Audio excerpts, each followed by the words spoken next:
Live from the Pathway Studios in Johnston proper. You are live from the Path.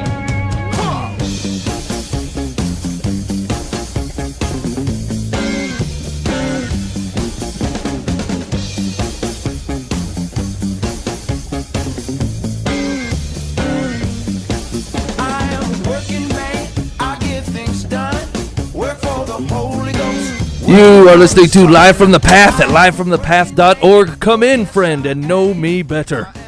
What? What? That sounds like an early Proverbs. Oh, I'm out. I tap out. You know what? I've been doing this wrong for years. I saw it on the Muppet Christmas Carol. The ghost of Christmas Present says, "Ha ha ha! Come in and know me better." And I thought, that's gold. That's solid gold. Oh man! My dad responded to every woman who said that. Oh man, that's rough times. Yeah, it is.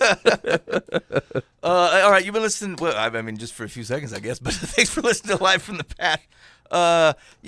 Here's what I was looking back the other day, and we've been doing shows for over 7 years, and I realized that how do you judge fruit? Is that what you're asking?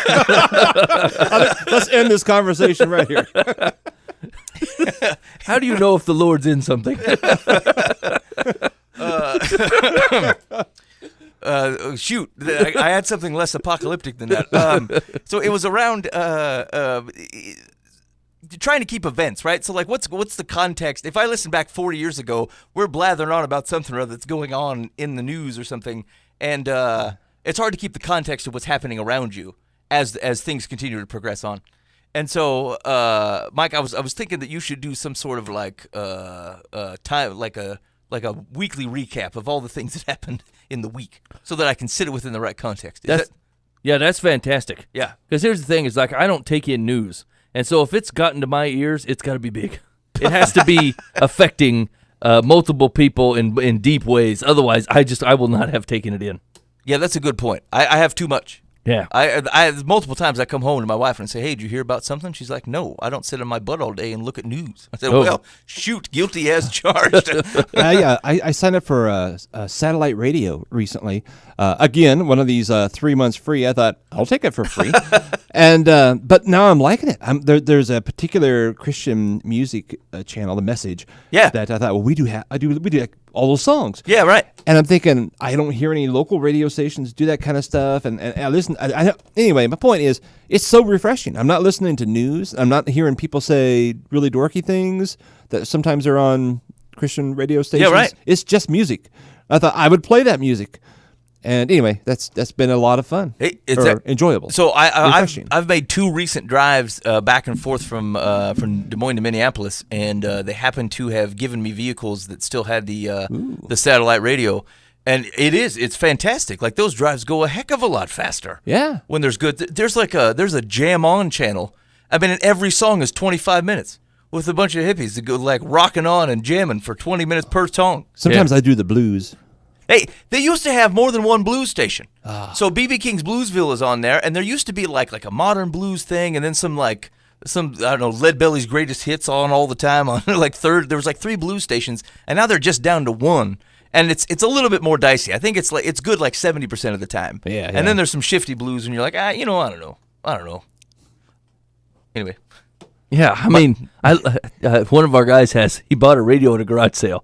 That's a satellite radio. Like a boombox thing. Yeah. And he's had it for 15 years, and they never canceled the subscription. He bought it from the guy, and then he never signed up for it, but it just never went away. And so, he brings it everywhere. We listen to the Lithium 90s rock station. Wait a minute. Some guy bought a boombox satellite radio from a garage sale, and the guy who sold it at the garage sale is still paying the subscription? That's the thing, is I think he's not. I think, obviously, he quit doing it. But, they never seem to cancel it. Oh, and so he just thinking that thing's not working anymore. Yeah, and so it still plays. He brings it everywhere we go, and it's awesome. I mean, we never change the station; it's always the same station, but it's cool. Yeah, there was what else is on there? There's a Beatles only station. There's an Elvis only station. Yeah, they do the 40s, the 50s, the 60s, the 70s, 80s, 90s, whatever. Anyway, lots of good actions on that satellite radio. I'd say so. I don't know if I'd pay for it. Programmed in a bunch of news stations, and I forgot I hadn't done that. And like today, I was like, okay, big stuff's happening, and I found it again, and I thought, I went back to the music.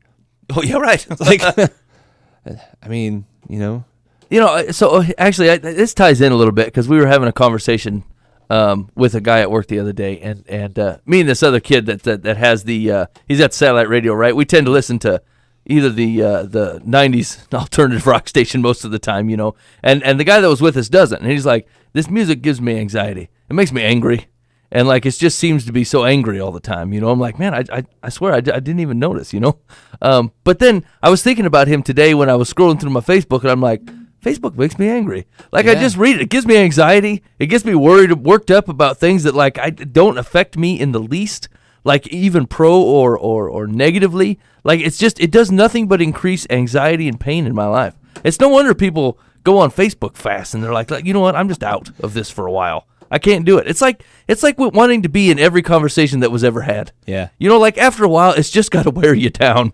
Like if you stand in a room with 100 people and you're like, I got to get in on this. I got to get in on this. I got to get in on this. And like after a while, you're like, I've been part of 100 different conversations and I can't. And I said nothing. I said nothing. I took nothing away. I don't know who was having them. I don't know anything about the guys that were that was having the conversation. Like, what a disaster of a day. I hardly post anything. I mean, no, take that back. I post lots of stuff. I hardly read anything anymore. Yeah. Like I'm hardly on Facebook. You would think I'm there all day long because I'm always throwing stuff from my phone, But so I don't really know what's going on out there in the Facebook world because you start reading and you're like, that just makes me mad, or it disappoints me in people. I'm just like, why would you do that? Why would you say that? Why would you post that? Why would you consider this? Yes, Where did you come from? You thought that was a good idea? I mean, so I just spend so little time actually reading other people's stuff. It's probably a good idea. I guess I'm a Facebook snob now. Well, I wouldn't call it a snob. Maybe a pragmatist. Yeah. You know what I'm saying? Someone who sees it correctly. I want them to read my stuff because it's good. My stuff's gold. So, Mike, you were talking about this a little bit before the show started. We were. It's a multi-level topic of which we're just not very good at splitting them out and talk about things appropriately. But it kind of had to do with, one, how do you know your conversation? Like, and how does that tie into your sense of justice? Like, and self-aggrandizement. So like there's just a lot of people having conversations that it's just not theirs. It's like it has nothing to do with you. Your opinion is not necessary or even valued, except for the fact that you love it. Yeah, and that you're not affected by the outcome of this thing anyway, right? Like, let's say there's a major, you see this a lot, especially with major social issues. They're like, if the society was to side one way or the other, and they eventually came to this big thing and like this is just what we're going to do, there is a million people in the conversation that it has no effect on at all, except for they had a thought about it, and merely because they had come up with a thought, it was solid gold, and they wanted to throw themselves in the middle of a debate that didn't concern them in the least. Yeah, and like I can't imagine how tiring it is to live your life that way. There are a million things out there that I have no business being involved in the conversation. I didn't see how it happened. I wasn't there when it went down. I don't know what it feels like to be X. I wasn't born into this, blah, blah, blah, blah, blah, blah, blah, all this stuff. And then I'm going to show up with my big old Chief Justice hat and start deciding the outcome of things. And then after it's all said and done and the outcome's made, I dust my hands off and I walk away, and it didn't affect me at all. Like, I mean, what kind of pompous jerk throws himself in the middle of those conversations where you have absolutely no business in there? Right. Zero. Right. Yeah, so right, if I generally believe that there's smart people that love Jesus everywhere, maybe I could just let them handle certain things. Certain things where like they've at least got a leg up on me, they're involved, they're close, it's related to things that they're doing. And it's not saying that the people of Jesus aren't speaking on this thing. It's just saying like I'm aware that my opinion is at least somewhat uneducated. Well, right. I trust that God has got people that are on this that I don't feel like I have to insert myself in everything? So, like, I mean, let's say the air conditioner breaks down here at the church, right? Like, it's not like you have, the local accountant who goes here show up and go, well, here's the thing, I'm a man of God, and we should replace the condenser coil. You know what I'm saying? Like, we just get the local Jesus air conditioner man to speak to it, and he's like, no, we're going to put a new this in, and whiz bang, it's working. An accountant man doesn't have to go home and be like, but someone of the Lord must speak. Yeah, someone of the Lord can speak who knows what they're talking about. Just because you know Jesus doesn't give you any right to stick your face in every conversation that's ever been had. The Lord has people, the Lord will speak to it through whoever he chooses, and it's It can't be you every time. There's no way it's you every time. Yeah, but is that the problem? And this is hard because like the advocation is not saying don't speak truth where truth belongs, right?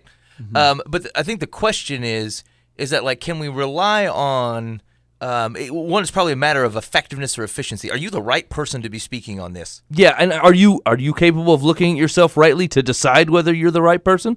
Right. I mean, there's got to be a handful of guys on my Facebook that like, I'm the right guy in every situation. Put me in.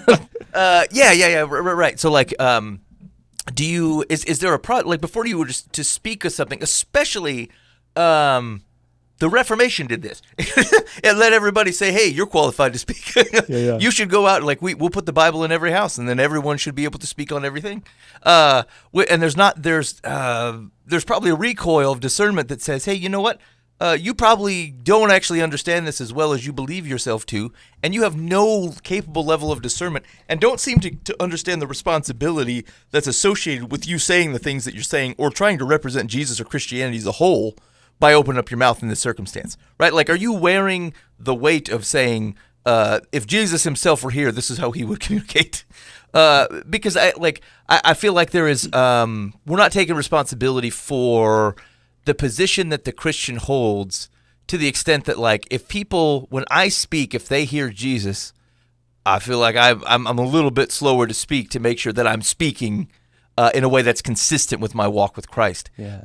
And there's some of that's built into like the biblical weight upon like pastoral roles and stuff, right, Dan? So like that there's a responsibility that comes with doing those things. Same thing with if you think of prophets, like the Old Testament prophets, there was just a weight associated with what they're doing. But like, I think we do have Christians who are taking on the responsibilities of prophetism. Without the accompanying weight that's associated with being responsible for speaking for Jesus. Yeah. I mean, the prophets, like Jesus God would like speak to them, say this. Yeah, right. And we're just saying, I think I ought to say this in the name of God. Yeah. Here's what I think, and the Lord will bless it. Yeah, you don't see Paul laying out, like, there's prophets and preachers and teachers and blah, blah, blah, and he lays out all these roles. And then in the next chapter, he's like, and then there's this separate category I like to call ultimate dudes. And they get to do whatever they want in all contexts. 2 Corinthians. You know what I'm saying? Like, that's not there. No, and so that's interesting because I was actually just answering, talking about this with someone about, like, pastoral roles and stuff, and how I don't know, like, the pastor has all, how was the right way to put this? Most Christians have all the same responsibility, pastor or otherwise. I think there's a greater responsibility upon pastors for the role that they've assumed and the authority of which they've agreed that they are part of, and so rightly there's a greater weight upon how they conduct themselves within that role.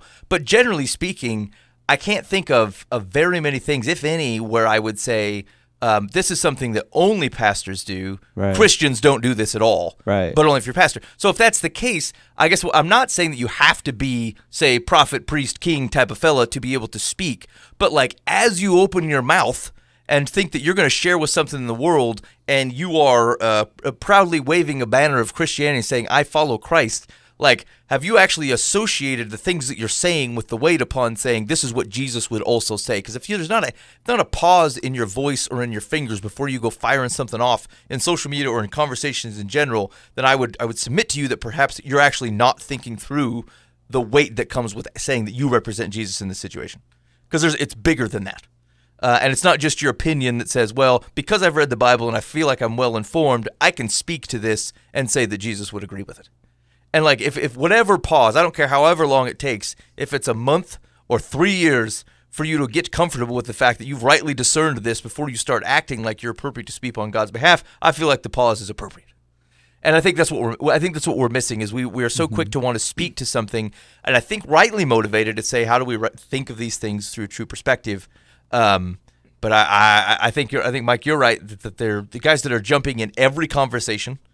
They feel like they're the ones that are supposed to speak prophet style, and they're not coming out with something specifically that is related to them representing Christ. It's just their opinion, and then they've added something that like ties back to Jesus in one way or another to sound like it's a broad endorsement of whatever it is that they think. Yeah, you gotta stop doing that. I mean, and I've noticed that people who truly are qualified tend to not be as noisy. right? Yes. Yes. Like, Jack Cottrell is a guy who's been a seminary professor for decades, and he's written tons of books. He's a theologian. He's super intelligent. Yada yada yada, and I'm friends with him on Facebook and stuff. Sometimes people will like ask him some dorky question, and he'll just like copy and paste a chapter of a book. Of one of his books he wrote. Like, here's the response, But he's not engaging in conversation. He's not, like, jumping around saying, hey, oh, yeah, this is what I think you are. And I think, because his work stands on its own. Yeah. He'll answer if you ask a question. But he's not running around trying to settle everything and tell everybody how dumb they are and how smart he is. And I think maybe that's part of it. It's people trying to present themselves as bigger than or smarter or whatever than they really are. Yeah. So actually, that ties in a little bit to something we were talking about a little bit earlier, where like, and it does speak to a little bit of the events that happened here in the last day or so. There's a mass shooting at a country music concert in Las Vegas, and I think there was like 58 people died, over 400 some, or ended up wounded in the hospital, And the thought is like, without knowing anything about the man that did it, yeah, right? Like, but there's a pattern like that seems to be steadily getting worse. And I don't know, and this is where Ben and I were talking about it. It's like, I don't know if it's a human, like a human discussion of like, this is what has happened to humanity, or this could just be a Western civilization thing. And I don't know the answer to that, right? But like, it can be found in the way that people respond to their sense of justice, right? Like, it wasn't so common that people where they felt wronged, that they automatically felt like whatever response they came up with was justified and right. Doesn't matter what they thought the response would be, merely because they were wronged in the first place. Whatever they decide is going to be the repercussion for that is now acceptable, and then they push the button and go do it. You know what I'm saying? And like, that was not it was not near as common, as in years past, where, people would even be treated poorly by a group of people in school or whatever, and right? And they would hate it, and they would feel terrible, and their self-esteem would be low, and they would buckle down and study, and then they would graduate, and then the 20 years later, when they're running a Fortune 500 company, they'd laugh and go, ha, who's an idiot now, right? But the same thing happens in today's context, and like, they'll hire a hitman off the internet and beat him with a bat. Right. And like, it's just because I was wronged, it ends, and then here's the repercussions and it just happens now. And so as long as I decided that like this needs to be addressed and my sense of justice needs to happen, then bam. Now, obviously, I'm not saying that the bullying or whatever is great. It's not. It's wrong, and it should always be wrong, right? But like, people's immediate sense of justice and what needs to happen, it like points to a I don't know, like a value of their sense of justice that like, it just doesn't seem that was placed in years gone by, right? Or am I interpreting that completely wrong? I feel like this word doesn't capture the context right, but like, it is a sense of kind of vigilantism, right? It says it is, I do not trust that there is a sense of that justice can be done in my situation, either or the right perspective of the amount of the justice that is necessary to cover the situation, that it will be done rightly, even if it is done. And so the only way to fix that is to take matters into your own hands to right the wrong that has been done. And so, like, some of it's probably an overstatement of how you've actually been wronged, right? Like, what could actually be a sense of justice around killing 58 people? Sure. And hurting 500. Right? Yeah, and like I said, that's not justice. And we're not even bringing in, I don't know nothing about this man, right? Yeah. Like, it's completely speculation at this point. I have no idea, right? But like, if you take this event and then you start to put it in some brackets around, an increase in school shootings that we've seen over the last 10 years, an increase of shootings when it has to do with a guy getting fired for what he thought was wrong, right? Like, I mean, does it sound right that like, you pine for the days where a guy got fired and he shouldn't have been? It was wrong. But he goes home, he reads some books, he works doubly hard, and he gets a better job in 3 weeks. And it's done, right? Like, in the face of adversity, people used to work harder and double down and say, I'm moving on, and I'm gonna make this right, and what they've done to me will not affect me. Where now, like, if someone does something wrong to you, you're like, instant justice. I'll take care of this right now. And it's not even justice. It's way on the other side. It's vigilantism. It's comeuppance and revenge. And so the scales were tipped wrong when you got wronged, and then you tipped them completely the other way. You didn't balance it back out. You went way, way the other way. And like, and maybe this is from a limited perspective, right? I'm 35 years old. And so it's not like I got the history of the world in my pocket and I've seen things like a wise old man, right? But like to the tune where I just do not recall everybody's need to be satisfied in how they were wronged being so immediate and so like knee jerk and like just I gotta have it. Like it was just a social thing where like, you know, when you got screwed, you just kind of said, well, it happens sometimes. I'm bummed. I'm depressed. We're gonna double down and we're gonna come back out of this thing. Maybe this is just like old bad Western movies that's affecting me here, but I mean, wasn't that kind of a thing though that they would like in the West, if they didn't feel like justice was being served, they'd go break the guy out of jail and do a lynching party before he got the. Sure. I mean, I don't know. I mean, I'm just going by the old movies, you know. I'm like, I maybe suppose we've always been this way. Just it's more visible now because it's on the internet or it's a shooting. Do you think that's true? Because like I mean, Dan, well, you grew up, you know, in the old West. You grew up in the old West, you know. But I mean, it didn't feel that. Obviously, you know, maybe I'm pointing back to when I was a kid. I didn't take out in a bunch of news, but you know, we're talking about throughout the '60s and '70s and whatever. Like there was incidents like this, right? But like. It just, I mean, look at every knee-jerk reaction you get on Facebook if you want to tie all that in, right? Or anybody that feels like they've been socially wronged. It's not just, hey, I was treated bad this time. All of a sudden, you got treated bad one time, and we're signing a petition to get rid of whatever entire institution that one guy that treated you wrong worked for, and now we're just going to shut the whole thing down.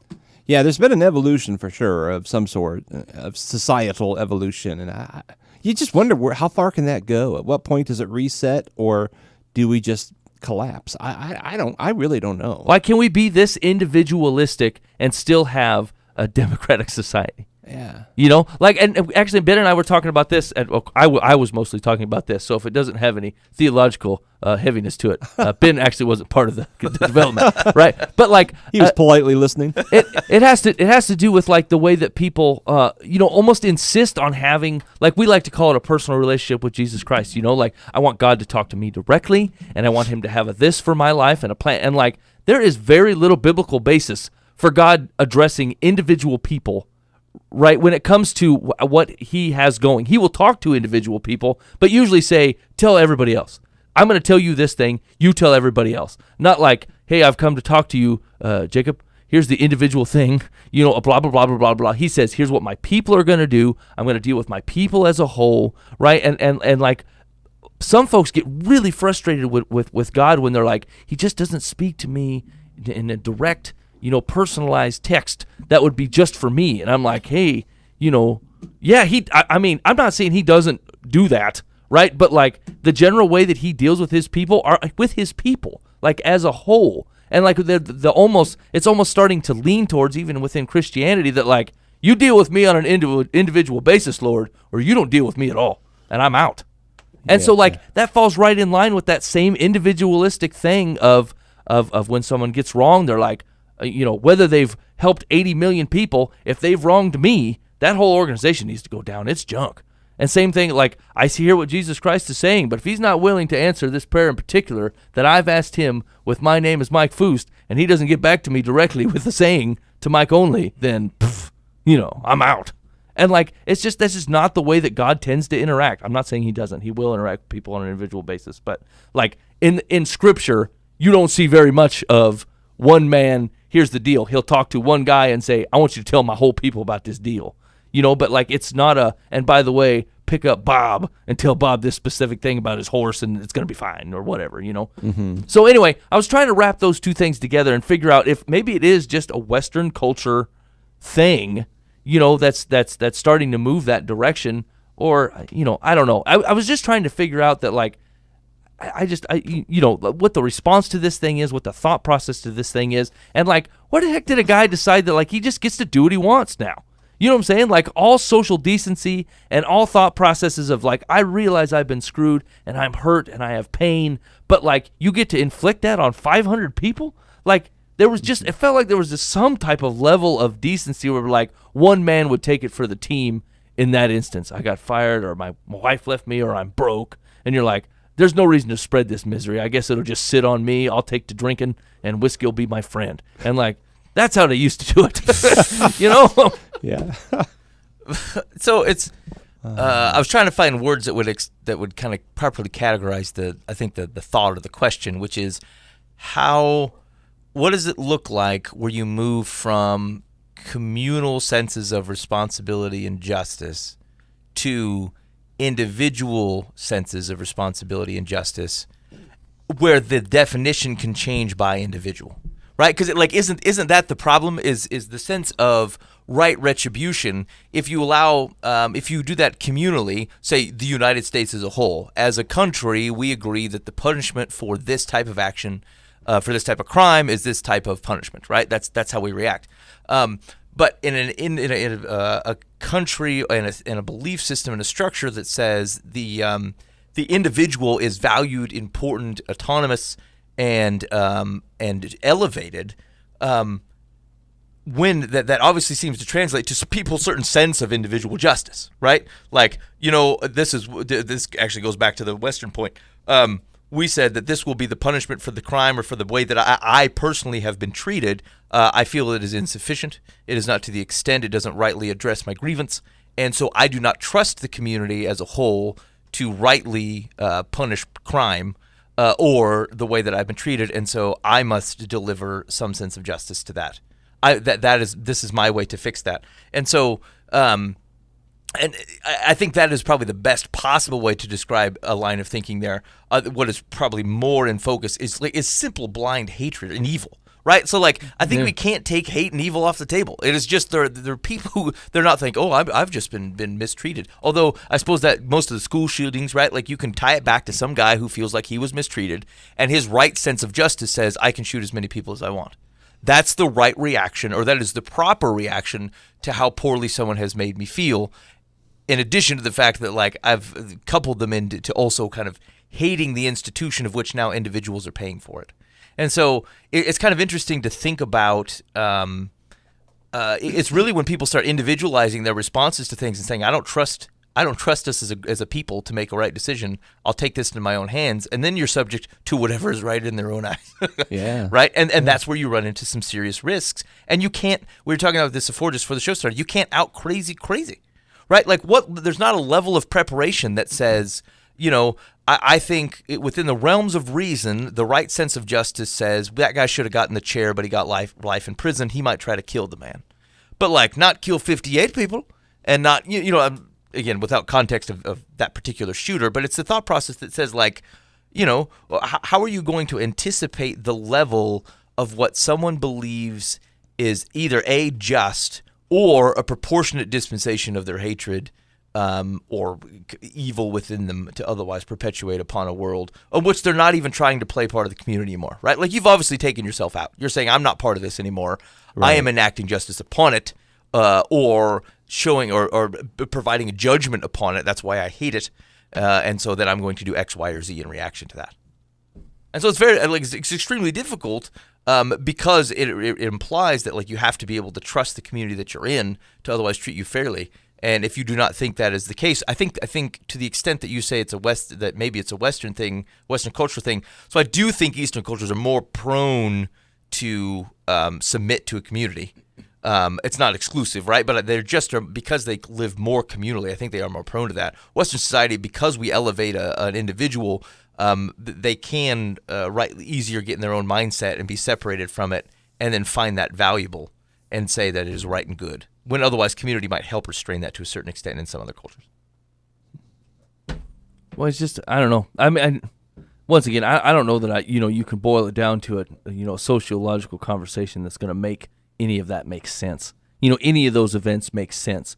But like it really does. And where the turning point was, the reason I thought it was kind of a Western deal is I was in London with Ben actually, I don't know, 10 years ago, 15 years ago or something. And I happened to notice like if you go up in these old castles or whatever, like once you get to a certain height, it was built in like the 1600s. They're like, look, if you weigh more than this or you're handicapped or something, like I'm sorry, you just can't come up at all. You know, and I'm like, that would never pass in America. We'd be building, gates or an on-ramp or something 5 stories up on a 18th century, monarch castle because someone would be upset. They're like, I got to be able to go. But they built these castles. I mean, it's only like 14 inches, these staircases. They're terrible. You got to squeeze and skinny up these things. I don't know why anybody would want to go up there anyway. Ted's like, But at the end of the day, Britain goes, look, there's just a certain line. You can't come up here. And I was talking to my wife. She just got back from Ethiopia, and she said, the streets are a bit nutty, in Africa in general, and it's a law. If you hit a guy, you're liable. It doesn't matter what he did. You know what I'm saying? Like, you could be driving along just clear as day, and some dude decides to come rocking across the street at a 60-degree angle, broadside. Yeah. And if you hit that man, you liable. And they're going to show up. They're going to take your license plate, and then that's it. You done. And like, well, doesn't that seem unfair? And they said, yeah, but I mean, if people know that they're liable for it ahead of time, they drive better.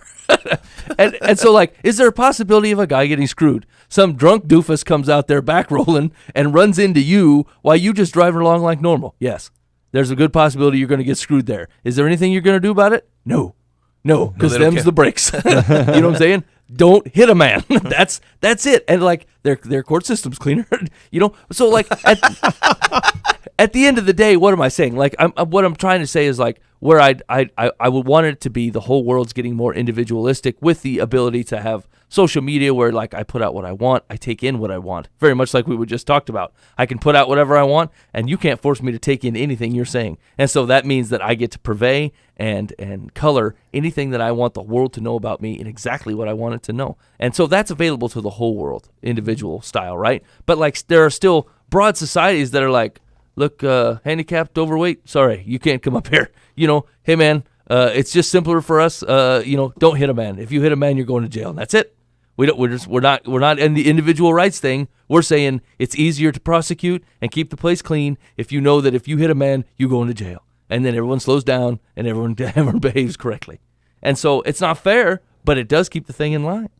And so like in America, that's just not, the Western culture does not operate that way. It's whatever's good for me, whatever's best for me, whatever's just and fair for me. You're going to have to find a way to tailor it to me so I don't get screwed in any situation. And I just don't think that's possible. I don't know how you run a community and someone never ends up with the short end. Someone's always going to have to end up with the short end in some capacity. Yeah, it's that's the kind of thing that comes up when you start talking about things like Acts 2, right? Like where people are like freely giving up things to otherwise support others so that there's not a need. That guy, the guy who has, likely would have worked hard to obtain what he has, maybe even harder than the person that's getting it. And is not being able to use it on themselves, and general reaction would be there's something not fair about that, unless the guy wanted to give it away, and then he's fine, right? So like unless you can reorient your understanding of what that looks like and how you like not someone taking something away from you, but you giving it freely, like that's not going to change because the situation on its own says this is something is mine. That I'm not using for my own benefit. There's a lack of fairness in it. Well, and here's the thing is like, that's what makes the Christian life, there's parts of the Christian life that are not easier. This part is. Jesus said, someone's going to get screwed, and it's going to be you. Just be ready. You're going to give your stuff away, right? You're going to invest in things that aren't going to return, right? You're going to serve. You're going to put others before you. And so, yeah, the world calls it getting screwed. I call it, this is how you behave in my kingdom. Yeah. And so Jesus clears all that up and says, just know it's you. And then you don't have to be surprised by it and shocked and act like we got to make sense of this conversation. Jesus already did. He said, you follow me, it's you. There, done. I have that conversation's come up multiple times with my kids. They're like, oh, so-and-so stole it from me. I said, if you just give it to them, then everyone is in good shape, right? They still have it and you've not been wronged. Can you change the way you talk about it? Just say that you gave it to him. And they're like, yeah, but that's not what happened. I said, well, not yet. Not yet. Just change your mind. And I thought, there's probably nuances to that understanding, but I thought, if we can, like, you can either get, someone's going to come up upset at this thing unless you just give it away, and then everyone's going to be happy. Yeah. Seems all right. Yeah, I just gave this guy my stuff. I was pretty generous. It's not going over well. I'm still working on that. I'm just saying, like you can be upset about your circumstance unless you do it voluntarily, and then things are good. And I suppose, like from a Christian perspective, like are there stuff that we're basically called to eat? We're called to you're going to get the short shrift of this thing. but you're going to like it because you're going to do it voluntarily and you think it's in the service of Jesus and others, and so it's actually not a problem. Yeah. Yeah. That's got to be easier than the surprise and shock and awe of you getting screwed and going, I can't believe this happened to me. You know, are you really that shocked? He took my tunic. Yeah. He does that. Yeah, that was aforementioned. Hey, so there's a bring your Bible to school day on October 5th. Mm-hmm. Mike, are you participating? I mean, I'll drop some Bibles off at the school if someone wants me to. But, I mean, I wasn't going to go. Something creepy. You're supposed to send it with your kids. Oh. Your kids go and they carry the Bible around all day. Yeah, I don't know. I mean, what's that gaining? I don't know. Dan, have you ever participated in something like that? No, I haven't. I mean, I suppose if they don't see the light of Jesus Christ in my children, giving them a big heavy book to carry around ain't gonna make them no heavier. You know what I'm saying? I know you barely do your homework. Read this. Yeah, check this out. I mean, I would love to give people Bibles. I wonder. So, is this effective? So, do you want me to hear? Let me read you the context. Yeah, here. I do. So, it says, "Why is it important for me to be involved? As a Christian student, you can be a powerful voice of hope at your school.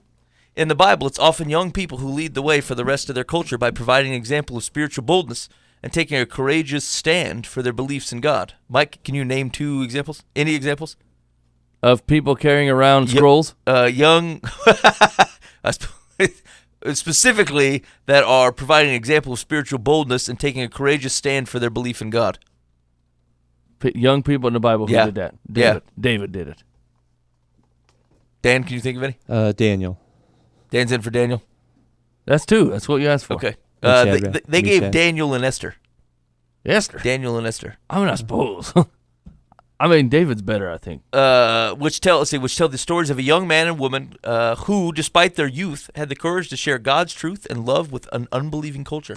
David killed a giant when he was like 12. I mean, that's not enough. You got to be put in the king's service as some He wasn't lady carrying friend? a Bible at the time. Yeah, he was the scripture doesn't record it, but he was handing out scrolls. It was King James. It didn't count. Hey, somebody hold these scrolls while I... Wasn't Esther the one that was volunteered to be the king's concubine? Well, she didn't really volunteer. She got put in. You'll be in the contest, young lady. I mean, are you trying to convince me that she was holding the scrolls on the way in while she was getting beautified up to go dance in front of Xerxes? Yeah, so I mean, she's kind of an interesting example, right? Because, like, she protected her people, or... I mean, not really. The king protected her people once he found out that she was those people. she risked going to the king, knowing she could die without being requested. Here's the deal, though. So look at that in relative to what we're asking here. Is she took an act for protection of those who were going to be treated wrongly. She didn't hand over scrolls. Yeah, I mean, just for relatives. I mean, here's the thing. I don't want to tank this whole article, but I feel like David was a solid example. And I don't know that Esther trumps. It doesn't say Daniel and Esther, and certainly not David. Yeah, but it was the first thing to come to my mind. And, like, if I thought of it, it should be solid. See, here's the deal. When I was in high school, there was one kid who brought his Bible, carried it around, and he was on the football team. And I just thought he was weird. And I was a total Jesus freak. Yeah. I mean, I was all in 100%. I was the only guy in the locker room not having sex with people. I mean, well, as far as I know. At least not saying I was. It was weird. I didn't, Dan. Not me. All right, Greg. I mean, I was like, totally in love with Jesus. But I wouldn't, like, carry a Bible around just to be seen. Well, that's the thing. How much of this is really just shining it on? If someone catches you reading your Bible because that's what you wanted to do, that's okay. Hopefully they saw I was living it. That's Yeah. that was my goal. This kind of like a group of 7 dudes holding hands walking down the hallway with their Bible, and someone goes, "Hey, look at those Bible guys! Oh, you got me!" Oh, That's like the 40-hour famine where they all put the T-shirts on and say, "Look at us, we're fasting for a day." yeah. They Ooh. said there'd be Well, persecution. my part of it hold tight. anyway. Part of a day. I didn't eat last meal. Yeah. I mean, yes. Okay, now I am outraged. First of all, David should have been first in these examples. And second of all, this is exactly the phony Christianity that like exactly what we run into. This is here. Okay.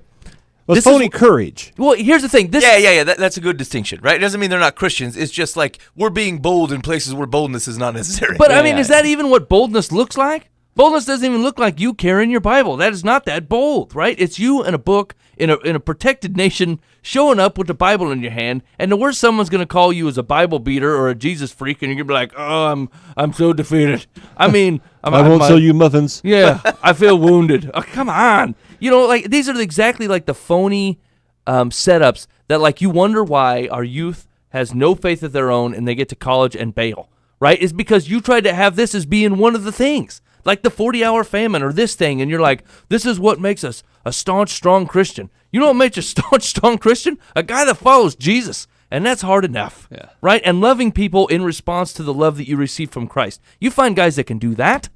Now you're talking about kids that will hold on to their faith and actually have a Jesus that they know throughout their lifetime. But like this is not this. You know, a Christ T-shirt with a shield on it or something. Wear this twice a week.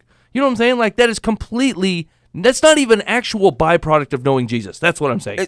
So it reproduces what I think is a core issue that Christianity's had in the United States for as long as I could speak to, I guess, is that the fact that someone has a Bible tells them nothing because where we live inconsistent with it, they don't know that it's powerful anyway, right? Like if Christians in general don't otherwise adhere to the principles outlined within the scripture that we supposedly revere to the extent that we want to make sure our rights are protected to carry it.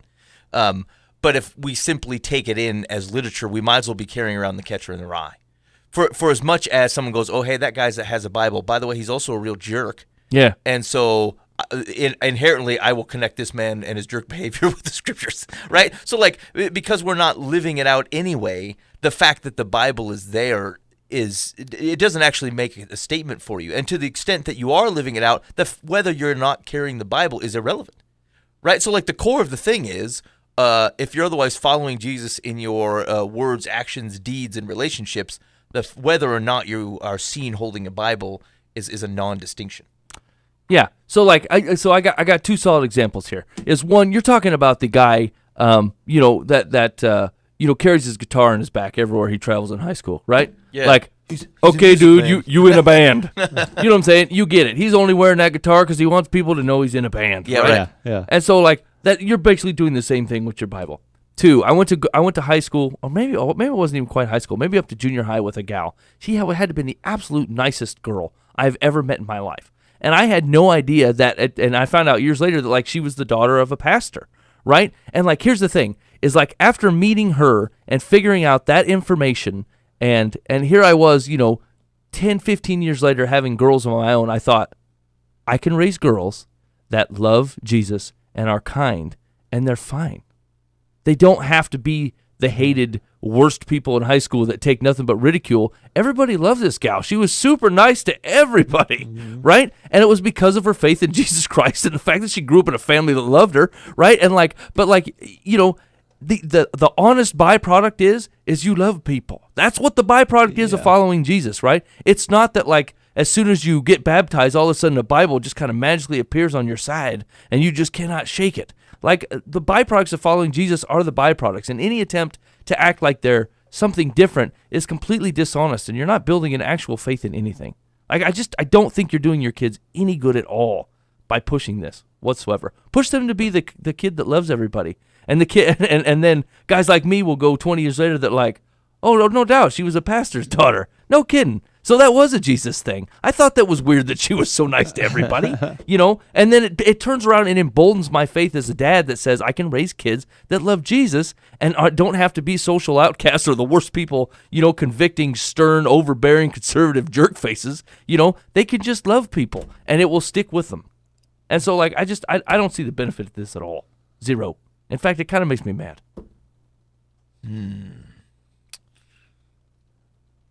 This is why I can't find decent youth curriculum. Seriously. This is the kind of stuff. So it's I have such a hard time with Focus on the Family. So they're in this. This is them. They're back in this. And I saw the Newsboys. The reason I saw this is there was something going on in the Newsboys Facebook that were like, they were all fired up about it. And I thought, like, how do we? Where is the disconnect here?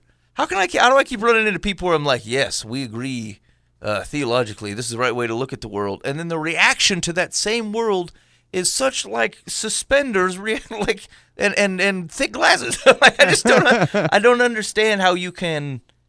I just don't understand this thought process here, right? Like it's the conversation we were talking about, social media interactions and like getting the actual value. Like, what do you actually want to accomplish? And this is the fake. This is it's the likes. It's not that it has to be discipleship, right? But like, what are we actually trying to prove here? They're doing two things. One, trying to encourage children to be bold about their faith, and two, trying to demonstrate that it is within our First Amendment rights to be able to act this way. Okay, but like, are those two things actually leading to paths of discipleship and people who are like living out a life faithful to the tenets of the kingdom of Jesus and loving like Jesus loves? Because if those two things serve that, then great. But like, if they aren't actual tangible things in service of that, then it's a win that's not a win. It's not forward progress. It's just you ran in place for a while and thought you were making some ground. And I think that's the risk here. Yeah, it's like we're playing with words. We're not teaching people how to live their faith boldly. We're telling them to live bold faith. To go out and be bold one day and carry a Bible. Yeah. Like, just live boldly. Just live your faith. Yeah.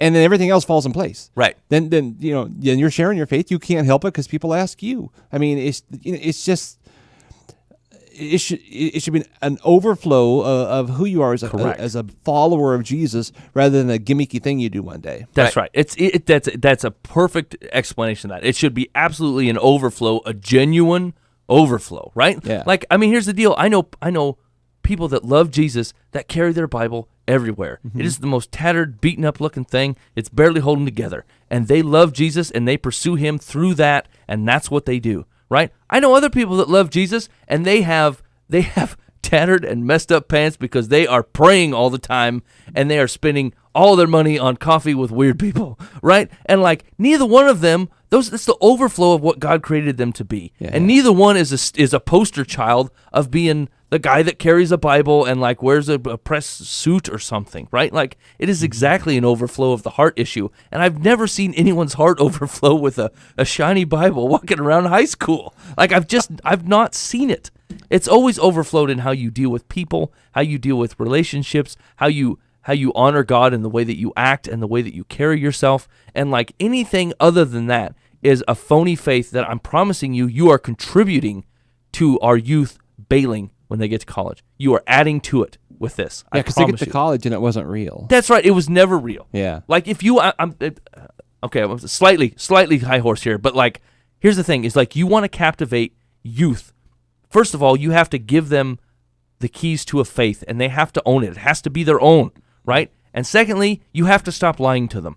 Stop sugarcoating things. Stop acting like things aren't what they are, right? Stop acting like there's certain conversations that are too taboo for you to have. Like, I mean, you want to censor that when they're like 12 or something. I get it, right? But your kid be 16, 17 years old, and you still ain't talking about certain things in this world. What are you thinking?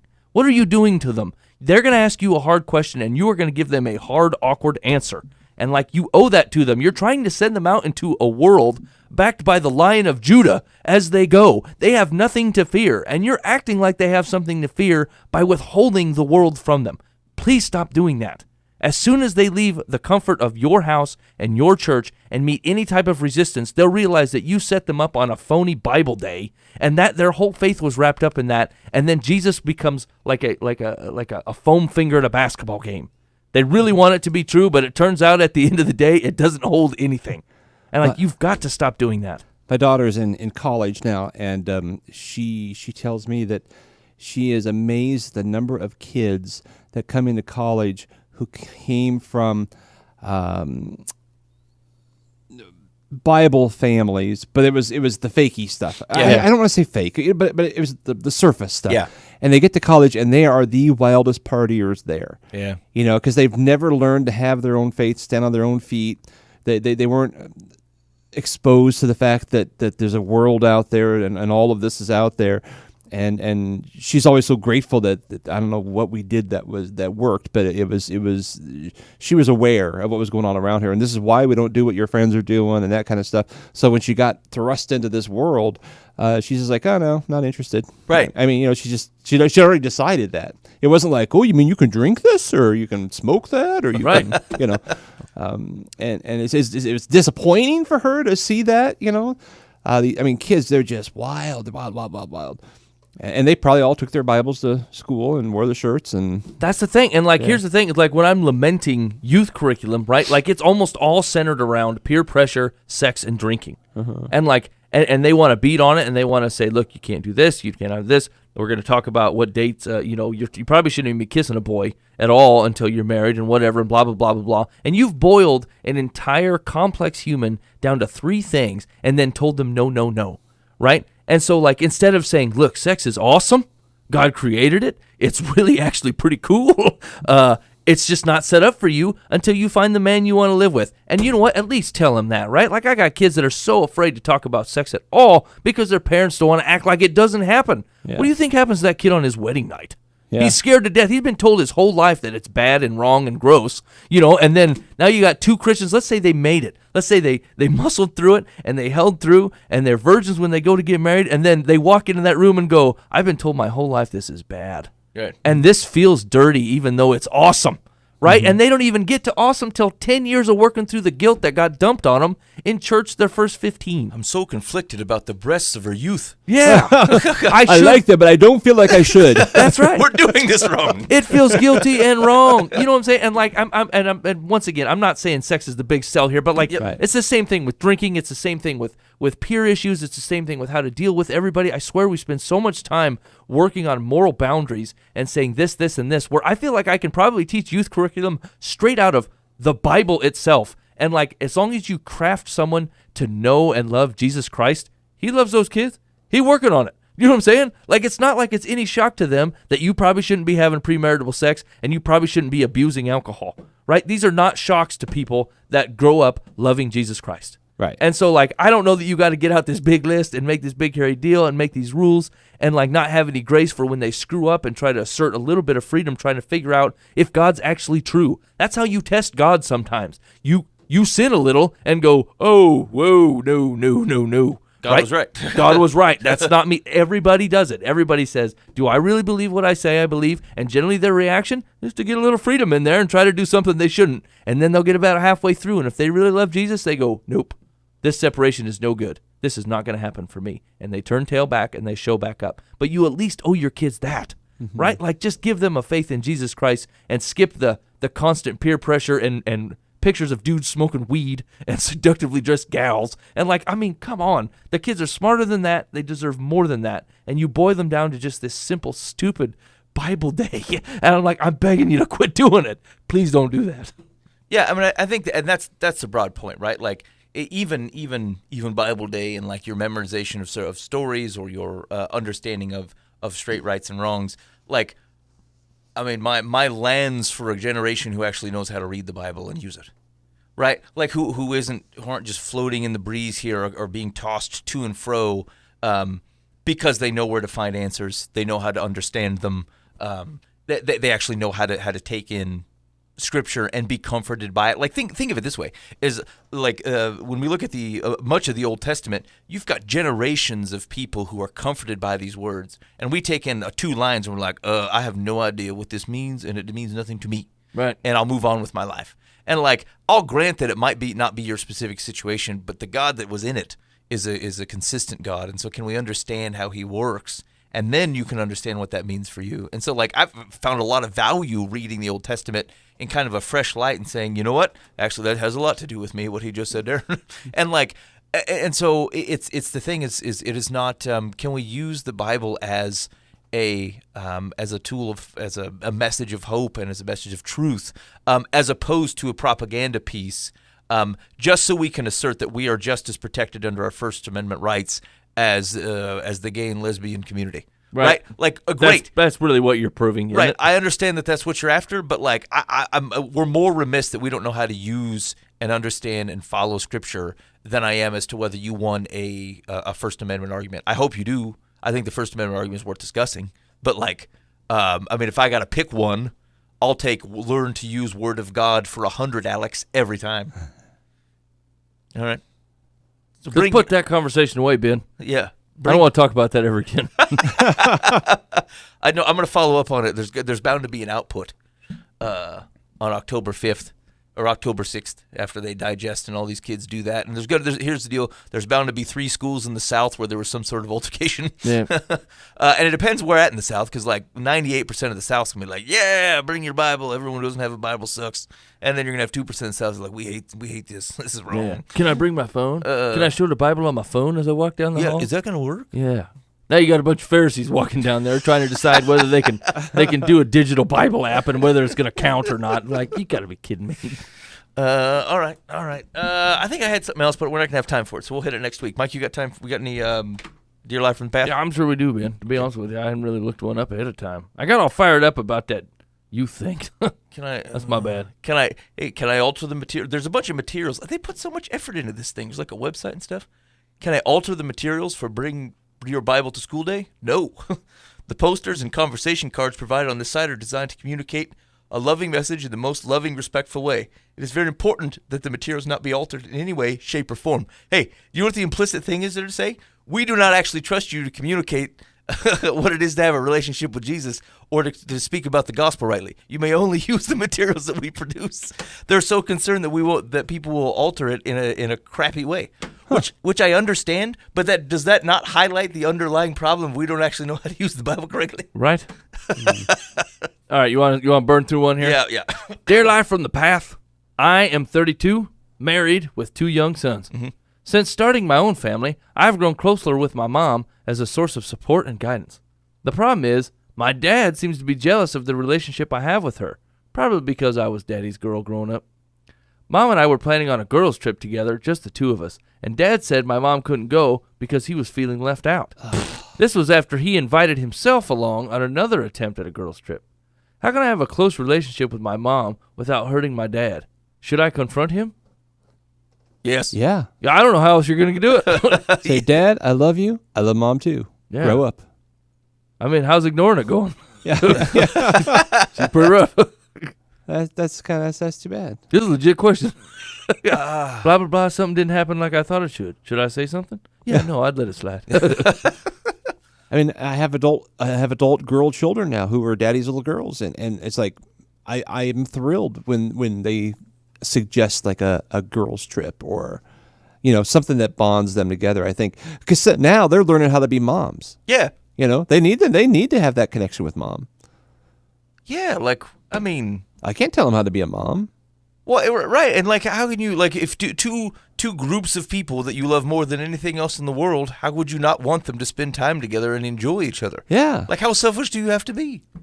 Well, that's the thing. You are selfish, right? You're not even trying. You're not even I hope you guys really enjoy that girls trip. But actually, I'm feeling a little lonely here. Do you think I could rig something up that we could all go to? Maybe next month we'll go boating or something? You know what I'm saying? Come up with an own plan where everybody can go or whatever. Yeah. And that's cool. You shouldn't take away just so you can have. But if the dude's legit feeling lonely, I get it. Sometimes you want to hang out with your kids. I don't know. I say give Meach an extra $100. Say go have some fun. I'm going to rent movies, sit around and scratch myself. Yeah, that's good, Dan. It's going to be a guy. It's going to be a guy weekend. Yeah. Yeah. He doesn't seem interested in that though. Huh. I don't know a man yet that's not interested in that. Leave me alone. Go away. Yeah. Are we talking about a real man? He's taken from his wife. Really, this isn't even about necessarily his kids. Yeah. It's about his wife. Yeah. I don't like him. He's been in competition. Here's our advice. I say we beat him. Make fun of you. He brings his Bible to school. Yeah. There's no personal justice for you. You've just been screwed. That's it. Yeah. I would say you definitely have to bring it up. And that's I'm not saying that's not awkward. This is a man that you obviously grew up loving, that had a place of authority in your life. This is going to be a little bit awkward. Be gentle. But yeah. But firm. Yeah, I agree. Secular says, no, you don't bring it up. Your mother should confront him. No. That you need bonding time with your mother is not a rejection of your father. That you were daddy's girl implies that he was the favored parent for decades. He doesn't own you or her.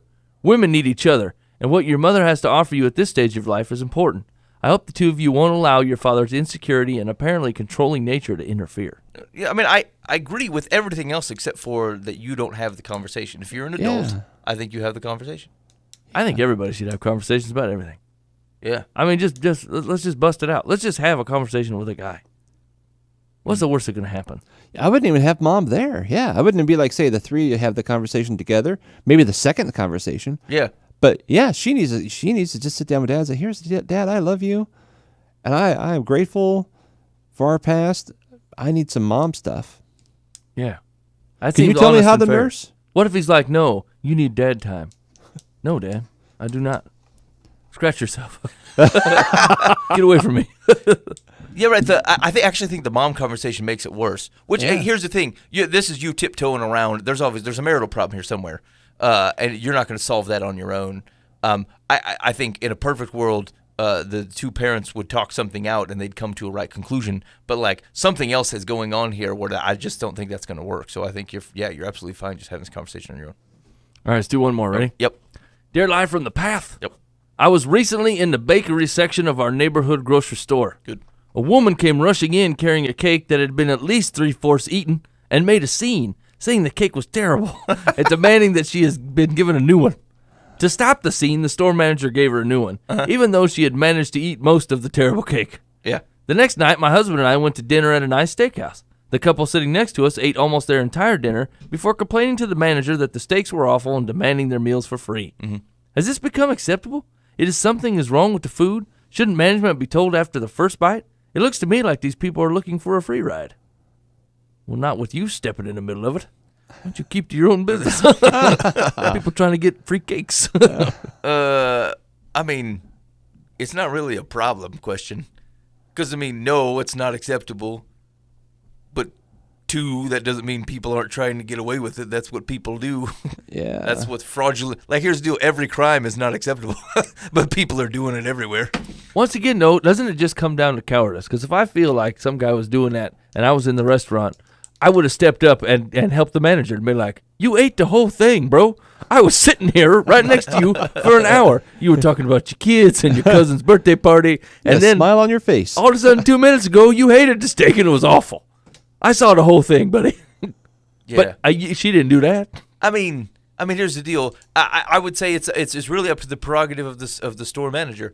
In either case, like you can say, look, the customer's always right, or you can just say, look, you're just no longer a customer of ours, so you cannot be right. In this instance, you're not allowed back in here.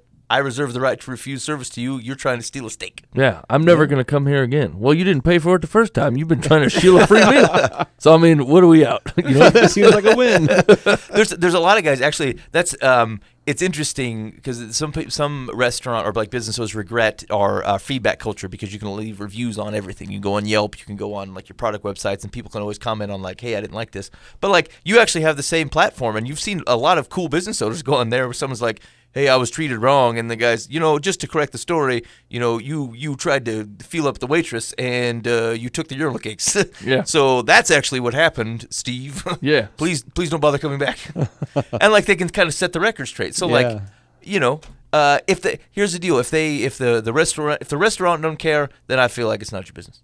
If the restaurant cares, then they'll handle it their own. So I think it's not your affair to engage in unless someone is asking for your help. I don't know. I mean, wouldn't you feel like, the manager's probably painted in a corner. He don't own the place, and he has to try to keep people happy, and they're making a scene. I think you should stand up and help them out. If they're really trying to screw him, I'd stand up and say, like, no, man, I watched this whole thing go down. That dude dropped that cake over there, picked up half of it, and came in here and acting like it tasted bad. But here's the deal. The manager can see that he ate 3/4 of the steak. Is he not his own man? Was he a damsel in distress? I got to swing in and let my hair down? Yeah, because if you can sway the crowd in the restaurant, then the manager doesn't feel like he is because otherwise, most of the time, it's everybody in the restaurant against the management. Everybody hates management. Doesn't matter what management you are, everybody don't like you. But like if you can sway the room, like this dude's trying to put the hustle on it, and everyone else in the room's paying $100 for the dinner, they'll be like, hey, listen here, cheap man. The whole room's against you now, and we're on the side of the manager. Then the guy won't get the meal for free. So your suggestion is to turn everything into a mob. Yes. Fire up the mob. Yeah. Get the people on your side. Yes. If that's the right way to go, you got to shepherd them, Ben. It's just like following people to Jesus. You got to help them get the right way. Okay. You can't just pray for Las Vegas. You got to tell me why. The good Christian incites a riot in defense of the good. The good Christian bubbles good to the top, even when the pasta is not quite done. I don't know. I think you could let the restaurant. I mean, here's the deal. If he's manager either he's a good manager and he can handle this on his own affair, or he's a bad manager and they'll fire him eventually. There are no good managers. I've not met one yet. If your name is something management, You're terrible. Here we go. Secular says, it certainly appears that, the question was, is this acceptable? Yeah, something wrong with the food. Shouldn't management be told after the first bite? It looks like people are getting a free ride. She says, it certainly appears that way. The most effective way to demonstrate that an item of food is inedible is to not eat it. In situations like this, the restaurant manager will sometimes offer as an accommodation a free dessert rather than write off the entire meal. As to what happened at the grocery, if the complainer was a good customer, then what the manager did was a wise public relations gesture. Yeah. Yeah, that's what I'm saying. Like, what if this is a customer that's always there? They're just having a particularly bad day. The manager knows that, and they're trying to handle it well. And then you're up there pompousing out, riling up the produce section, be like, this woman is in the wrong. Everyone shame her. Yeah, that's crazy. No, that's what you would do. No. Yeah, that was your advice. Yeah, you gotta get the mob into it. That's the way it works. All right, you've been listening live from the path. Thanks for hanging out with us again tonight. You got any questions or positive things to say about the show? Just shoot us an email, info@livefromthepath.org. If you have any negative things to say about the show, although this has no more relevance to the show, hasn't for a couple of years, I want you to email Chris Roloff, that's croloff@wtru.com, and he will be glad to handle any concerns you have about the program. He's with the Truth Network. So, anyway, thanks for hanging out with us. We will see you next week. In the meantime, be faithful in the means. God will handle the ends. You've been listening to Live from the Path.